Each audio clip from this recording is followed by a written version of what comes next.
அஸ்ஸலாமு அலைக்கும், welcome back to my channel. இன்றைக்கி வந்து நம்ம பாவக்காயில் முட்டை போட்டு செஞ்சால் எப்படி டேஸ்ட்டாக இருக்குங்கிறது இந்த குழம்பு வச்சு பாருங்கள். நான் இன்றைக்கி பாவக்காயில் தான் இந்த முட்டை உடச்சி ஊற்றி செஞ்சுருந்தேன். வாங்க இது எப்படிங்கிறத நம்ம வீடியோக்குள்ளே போய் பார்க்கலாம் வாங்க.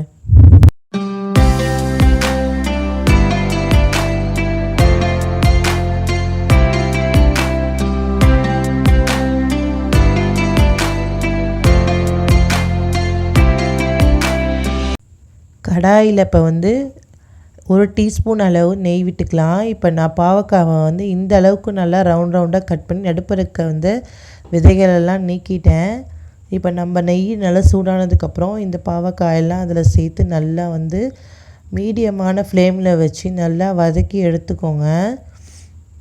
கலர் வந்து கொஞ்சம் நல்லா சேஞ்ச் ஆகிற அளவுக்கு நல்லா வதக்கி எடுத்துக்கணும். இந்த மாதிரி செஞ்சு சாப்பிட்டீங்க அப்படின்னா கொஞ்சம் கசப்பு தெரியாமல் நல்லாயிருக்கும் டேஸ்ட்டாக.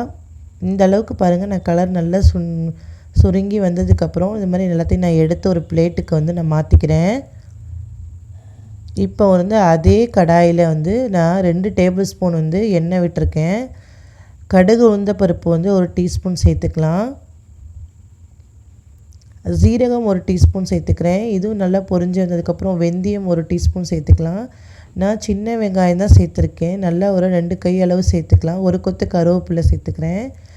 இது வதங்கிறதுக்கு தேவையான அளவு உப்பு விட்டு இதை நல்லா வந்து ஒரு கலர் சேஞ்ச் ஆகிற அளவுக்கு நல்லா வதக்கி எடுத்துக்கோங்க.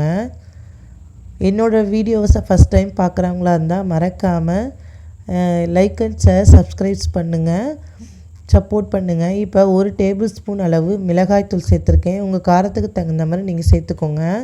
இப்போ இதையும் நல்லா அந்த எண்ணெயிலே போட்டு நல்லா வதக்கி விடலாம். இப்போ பொடிசாக கட் பண்ணி வச்ச மீடியம் சைஸ் 3 தக்காளி சேர்த்துருக்கேன். இதையும் அதையோடு நல்லா சேர்த்து நல்லா வதக்கி விடுங்க.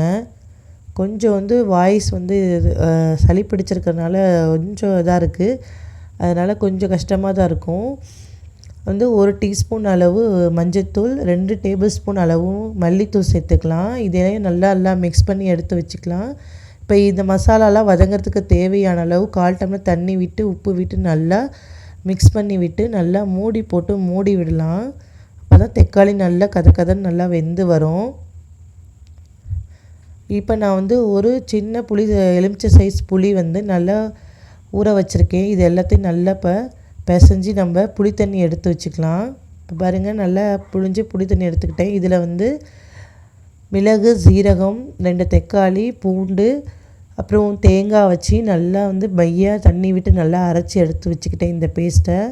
இப்போ பாருங்கள், நல்லா தக்காளி நல்லா மெசஞ்சு வெந்துருச்சு. மசாலாவும் நல்லா பச்சை வாசனாவும் போயிடுச்சு. இப்போ இது வந்து இந்த அரைச்சி வச்ச தேங்காய் பேஸ்ட்லேருந்து 2 டேபிள் ஸ்பூன் வந்து நம்ம இந்த மசாலாவெலாம் நம்ம சேர்த்துக்கலாம். இதையும் நல்லா இதிலே பச்சை வாசனை போகிற அளவுக்கு நல்லா மிக்ஸ் பண்ணி விட்டதுக்கப்புறம் நம்ம வதக்கி வச்சுருந்த பாவக்காவை சேர்த்து இதில் நல்லா போட்டு நல்லா பெரட்டி விடுங்க. நல்லா மசாலாலாம் எல்லாத்துலேயும் படுற அளவுக்கு பெரட்டி விட்டு இதுக்கு தேவையான அளவு உப்பும் 1/2 டம்ளர் தண்ணி விட்டு இதை நல்லா மிக்ஸ் பண்ணி விட்டு இப்போ மூடி போட்டு நல்லா 10 மினிட்ஸ் வரைக்கும் வேக விடுங்க. ஏற்கனவே நம்ம நெய்யில் போட்டு வதக்கியிருந்தோம். இப்போ வேறு ஒரு 10 நிமிஷம் வந்து மீடியமான ஃப்ளேமில் வச்சு நல்லா மூடி வச்சு வேக வச்சோம். இப்போ நம்ம கரைச்சி வச்ச பொடி தண்ணியை சேர்த்துக்கலாம். இப்போ மீதி இருக்கக்கூடிய தேங்காய் பேஸ்ட்டையும் இதில் சேர்த்துக்கலாம். இப்போ மிக்ஸி ஜாரில் இருக்க தண்ணியை வந்து நான் அலசி ஊற்றிருக்கேன். உங்களுக்கு சால்னா வேணுங்கிற அளவுக்கு தண்ணி விட்டு நல்லா சால்னா வந்து கூட்டிக்கோங்க. இப்போ எனக்கு வந்து திக்காக இருக்குது. நான் வந்து இப்போ தண்ணி விட்டு நல்லா கொஞ்சம் சால்னா கூட்டிக்கிறேன். இப்போ சால்னாவுக்கு தேவையான அளவு உப்பு விட்டு நல்லா மிக்ஸ் பண்ணி விடுங்க. இப்போ நல்லா கொதித்து வரட்டும். நல்ல மீடியமான ஃப்ளேமில் நல்லா 10 நிமிஷம் நல்லா கொதித்து வரட்டும். இந்த மாதிரி நல்லா கொதித்து நல்லா காயெல்லாம் வெந்து வரும். பாருங்கள், பாவக்காயெலாம் நல்லா வெந்து வந்ததுக்கப்புறம் இப்போ இதில் வந்து நான் 3 முட்டை சேர்த்துருக்கேன். நான் ஒன்றா பவுலில் உடச்சி ஊற்றி நான் சேர்த்துக்கிறேன். இதே மாதிரி நான் 4 முட்டை சேர்த்துருக்கேன். இப்போ இதை அப்படியே மூடி போட்டு மூடி விடுங்க.